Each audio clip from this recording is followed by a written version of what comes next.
kwa ligi kuu akamjibu vibaya. Tukianza kwenye kauli yake hiyo na kile ambacho kimetokea kwenye mchezo wa jana Jackson. Niliandika jana kwenye group Yule sio kocha, ni mhamasishaji tu.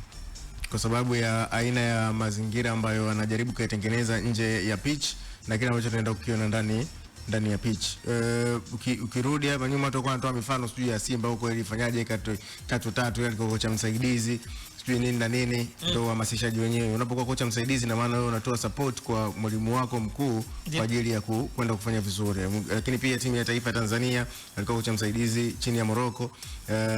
Ukijaribu kuangalia pia ni sehemu pia ya uhamasishaji. Yaani kuna sehemu unahitaji mtu ambaye akizungumza kitu either wachezaji ama mashabiki wata support kile kitu ambacho anakizungumza ama watakichukua kwa ajili ya kwenda kuongeza mapambano. So binafsi kwa Mashujaa mpaka hivi sasa sioni wakifanya kitu bora sana.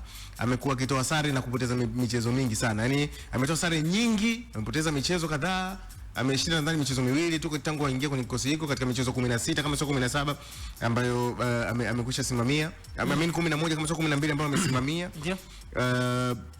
Ameenda kukutana na Azam ambayo ilikuwa inahitaji alama moja tu ambayo ilikuwa inamhakikishia kucheza shirikisho msimu, kwa maana pointi zake hata ufikiwa na mtu mwingine yoyote wa kumtoa kwenye ile nafasi ya 3. And amefanikiwa, alipumzisha baadhi ya wachezaji kwa ajili ya na michezo miwili